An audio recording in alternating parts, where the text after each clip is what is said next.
Bonjour à toutes et à tous, je suis ravie de vous retrouver pour une nouvelle émission de La Vérité en Marche, 10 minutes pour convaincre. Alors mon invité aujourd'hui est Mathias Harry, le patron d'Hexagone, plus connu sous le patronyme de Matari. Il gère depuis 2018 cette société de sécurité et de gardiennage présente sur tous les fronts en Lorraine.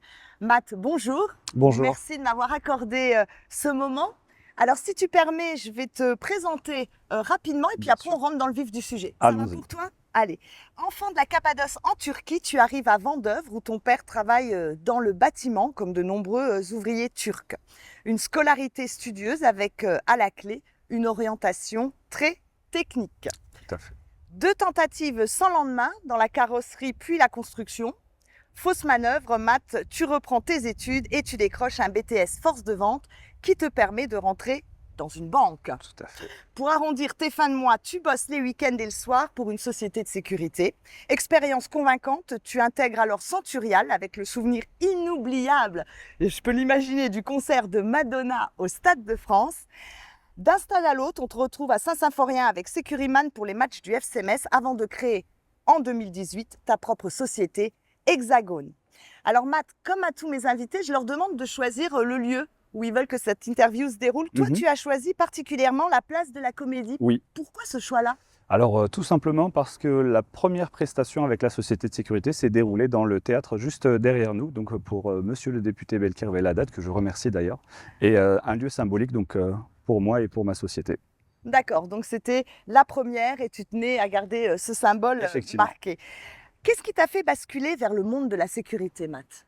Alors, avec les différentes expériences commerciales que j'ai pu avoir et puis le relationnel que j'ai pu avoir, j'ai constaté que dans cette activité, il y avait beaucoup de relationnel et surtout dans le monde événementiel, beaucoup de relationnel. Et je voulais garder cette part de relationnel que j'avais pu avoir dans le commercial. Et c'est un métier qui est très enrichissant, donc je me suis orienté sur cette filière. Sur cette filière-là. Alors, on va en parler. C'est une filière, on peut le dire, Matt, qui est souvent mal représentée. On a un peu l'image des gros bras qui sont souvent dépourvus de sensibilité. Comment, toi, tu as recruté tes collaborateurs ou sélectionné tes intérims pour un peu te différencier de cette image-là? Alors, effectivement, on a encore cette image de gros bras. Aujourd'hui, c'est plus ce qu'on recherche. On cherche plutôt des cerveaux qui savent réfléchir, des personnes qui savent réfléchir, communiquer avec les gens. Chez Hexagone, on a l'avantage, en tout cas moi j'ai l'avantage de pouvoir dispenser des formations dans le monde de la sécurité. Donc j'arrive à les présélectionner en amont pendant la formation et puis les recruter par la suite. D'accord. Alors, je vais te poser une question un peu bizarre puisque tu auras fait les deux, mais entre la sécurité et le gardiennage, est-ce que tu as une préférence? Alors la sécurité, parce que ça englobe beaucoup plus de sujets. Il n'y a pas eu d'hésitation. Hein. Ouais. Alors, dans une société, on peut le dire, Matt, malheureusement de plus en plus violente, tes équipes sont souvent exposées à des situations délicates. Hein. Tu as mis justement, tu en parlais, tu as mis en place des formations un peu particulières par rapport à ce climat actuel? Alors effectivement, dans le cadre des formations initiales pour les agents de sécurité, il y a des formations gestion de conflits qui sont déjà comprises dans le cursus initial. Et nous, on accentue ça chez nous si besoin. En fonction des endroits où les agents doivent travailler, on va accentuer le sujet sur la gestion de conflits, par exemple. D'accord. Donc, après la période du Covid, pendant de longs mois, tes agents de sécurité sont devenus un peu des contrôleurs de santé, hein, on se souvient. Le pass sanitaire. Le fameux pass sanitaire. Comment tu as vécu ces mois particulièrement anxiogènes pour vous et puis pour la population? Alors, ça n'a pas été facile pour personne sur cette période-là. Pour nous, encore plus, parce que c'est là où on était confronté à des situations un peu plus violentes de la part des gens. La majorité de la population a bien compris, a bien respecté les choses, mais ça s'est plutôt bien passé dans l'ensemble. Pour ma part, c'est là aussi j'ai commencé à développer un peu plus les affaires. Parce qu'on s'est orienté différemment sur des marchés différents qui ont fait qu'on a pu développer les affaires. Alors tout ce qui était pass sanitaire, moi j'en étais vraiment pas fan parce que je ne pense pas que c'était le job d'un agent de sécurité. Mais on a développé des rondes et des interventions sur des entreprises qui étaient fermées sur cette période. D'accord. Alors, situation un peu plus périlleuse encore, la période des attentats avec l'obligation de vigilance et de protection. Oui. Quand on se retrouve sans armes face à des individus qu'on peut dire kamikazes, hein, ça a de quoi refroidir quand même tes agents de sécurité. Est-ce que tu as renforcé l'entraînement de tes équipes à ce moment-là? Alors moi je suis pour l'intervention, mais l'intervention professionnelle. Donc effectivement, je forme les gens à des interventions professionnelles. Je forme également une partie de mes équipes dans ce genre de situation, mais la base de notre métier, c'est déjà d'alerter les forces de l'ordre dans ce genre de situation, pour pouvoir lever le doute de la part des forces de l'ordre. Moi-même, j'ai vécu une situation comme ça. Où, on va y venir parce que j'allais te poser la question. C'était un bel enchaînement. C'est quelle relation les sociétés de sécurité, donc la tienne en l'occurrence, entretiennent-elles avec la gendarmerie, les services de police? Quel genre de relation vous avez? Alors moi, j'en ai de très très bonnes. J'en ai de très très bonnes. Sur les différents événements, on se retrouve en rendez-vous, par exemple, en préfecture pour des gros événements.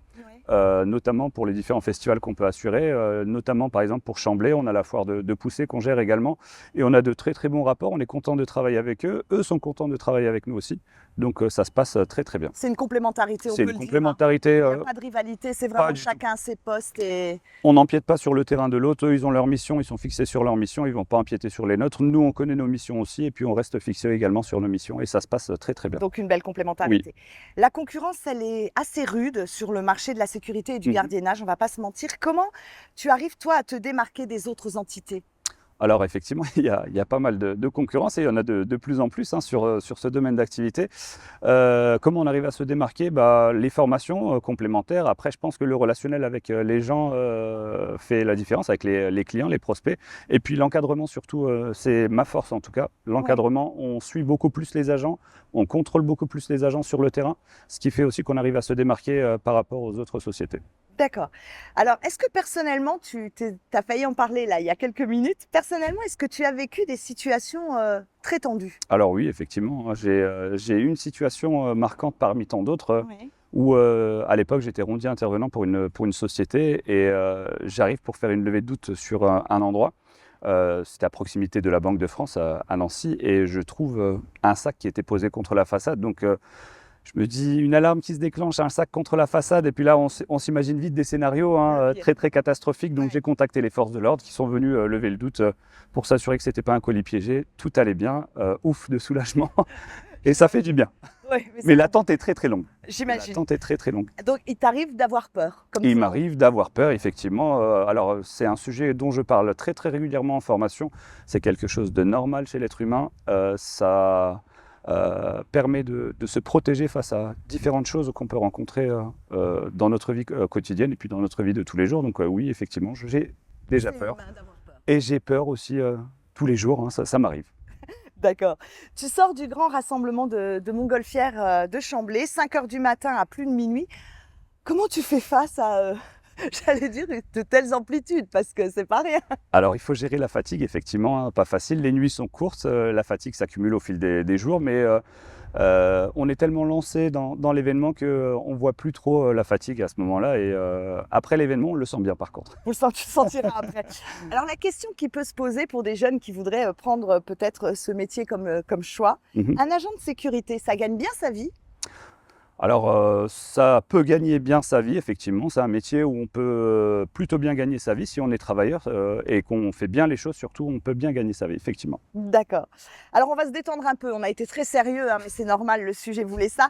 Tu vas devoir faire face à un question-réponse ultra rapide. C'est un peu comme un jeu tennis. Bien. Donc, très vite. 2 propositions, un seul choix pour toi. Allez, t'es prêt? Soyons fous. Allez, soyons fous, à toi de jouer. Bruce Lee ou Sylvester Stallone? Bruce Lee. Boxe ou karaté? Boxe. Prévention ou répression? Prévention. Religieux ou athée? Athée. Sport collectif ou sport individuel? Collectif. Rap ou variété? Variété. Kebab ou burger? Burger. Vin blanc ou vin rouge? Vin rouge. Turquie ou Tunisie? Turquie. Et tu viens de me faire une confidence, donc je vais me permettre de rajouter radio ou sécurité? Ah, radio et sécurité, les deux. Grèce ou Maroc? Grèce. Sécurité au gardiennage? Sécurité. Tu as très bien réussi ce challenge, Matt. Te voilà au bout de tes peines. Encore un petit effort. S'il y avait un mot qui te caractérisait dans la vie, un mot qui faisait sens pour toi, ça serait lequel? Honnêteté. Honnêteté. Sans difficulté. Sans difficulté. Oui. Eh ben, on va finir sur ce magnifique mot, honnêteté. Moi, je vous remercie tous et toutes d'être de plus en plus nombreux à nous suivre. Merci, Matt. En tout cas, merci pour l'invitation. Je vous dis à la semaine prochaine. Nouveau lieu, nouvel invité. D'ici là, surtout prenez bien soin de vous. On est bien protégés. Profitez de l'été. Je vous embrasse. À bientôt.